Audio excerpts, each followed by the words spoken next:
Hello नमस्कार, कशा आहात सगळ्याजणी. तर आज मी तुमच्यासोबत माझं फ्रीजचं डीप क्लिनिंग शेअर करणार आहे.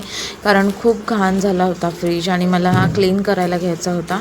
बघू शकता तुम्ही फ्रीजची अवस्था माझ्या कशी झाली होती ती. जवळजवळ मला तर असं वाटतं 3 महिने तर मी केलाच नव्हता हा क्लीन. तर एक एक आता मी सगळ्या वस्तू बाहेर काढून घेते फ्रीजमधल्या. कारण ह्या सगळ्या मला काय काय एक्सपायर झालं आहे, मेडिसिन वगैरे किंवा जे खराब झालं आहे ते सगळं टाकून द्यायचं होते. मागचे काही दिवस असे खूप बिझी आणि हेक्टिक गेले होते की घरामध्ये मला ना लक्ष द्यायलाच भेटलं नव्हतं.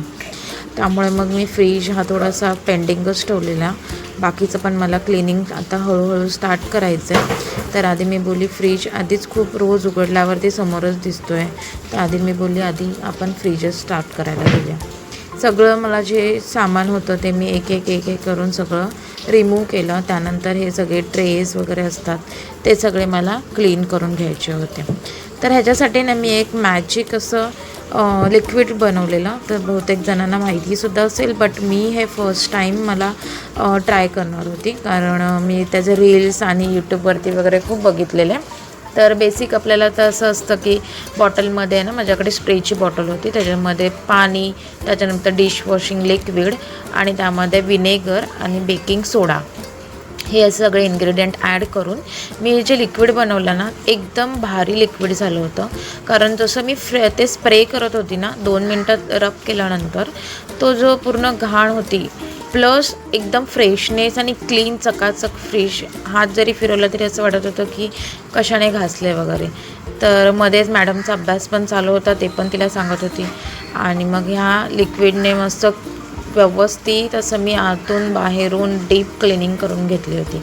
आणि मॅजिक तर मला ह्याचं असं वाटलं की एक वेगळाच असं फ्रेश असं फ्रेग्रन्ससुद्धा मला येत होता. कदाचित माझ्या लिक्विड डिशवॉश लिक्विडमध्ये तो म्हणजे वासवालं असतं ना, त्या टाईपचं असेल म्हणून वाटतं मला.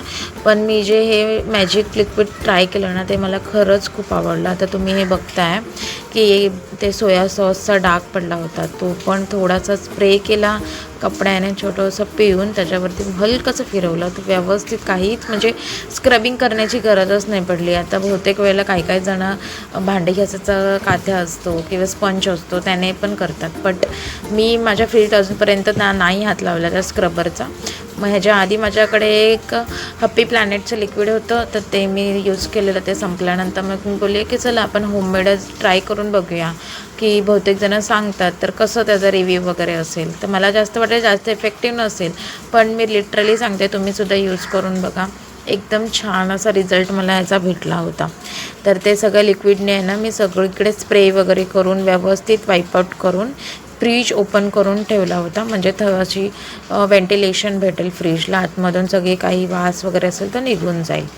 त्याच्यानंतर मग मी एक एक करून सगळे माझे फ्रीजमधली आतमधली जी भांडी होती ती सगळी व्यवस्थित अशी स्क्रबरने घासायला घेतली. पण ह्याच्या इकडे मला सगळ्यांना एक सांगावंसं वाटतं की आपण जे हार्श असं आपला म्हणजे घासायचं नाही आहे, हलक्या हातानेच आपल्याला क्लीन करायचं आहे. त्यामुळे ओरखडे वगैरे पडू शकतात भांड्यांवरती, प्लॅस्टिकची भांडी असल्यामुळे. त्यामुळे मग आता मी हे सगळे एक्सपायरी मटेरियल माझ्या फ्रीजमधलं मी बाहेर काढत आहे.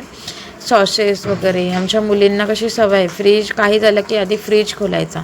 मग संपलेलं असेल तरीसुद्धा आमची छोटी आहे ती अजिबात बाहेर काढून ठेवत नाही. तर तो चाट मसाल्याचा पाऊच होता, तो बॉक्सच नुसता आतमध्ये ठेवला होता, मला तर लावताना भेटला.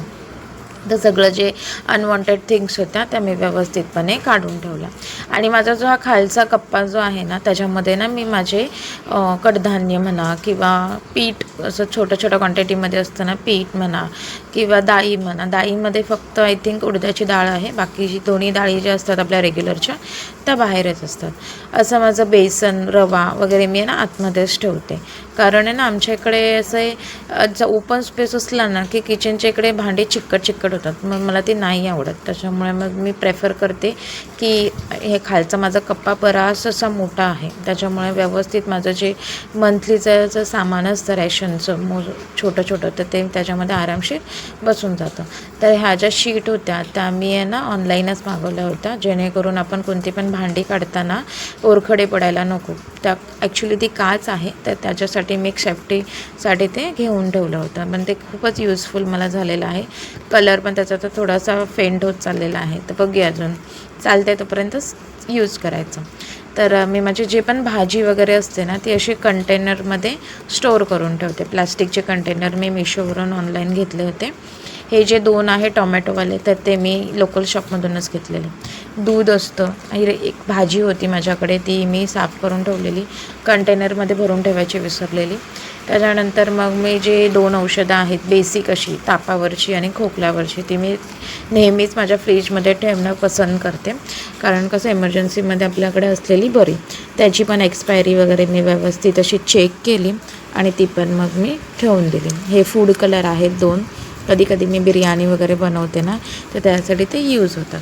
तर अशा प्रकारे व्यवस्थित असं डीप क्लिनिंग करून एक मी हे सामान माझं अरेंज करून ठेवत होते. तर तुम्हीसुद्धा माझ्यासारखाच फ्रीज क्लीन करता का? मला कमेंटमध्ये नक्की सांगा. तुम्हाला माझा व्हिडिओ आवडला असेल तर माझ्या व्हिडिओला लाईक, शेअर आणि कमेंट देखील करा. तर अशा प्रकारे मी माझं सगळं फ्रीज असं सुंदरपैकी ऑर्गनाईज करून ठेवलेलं.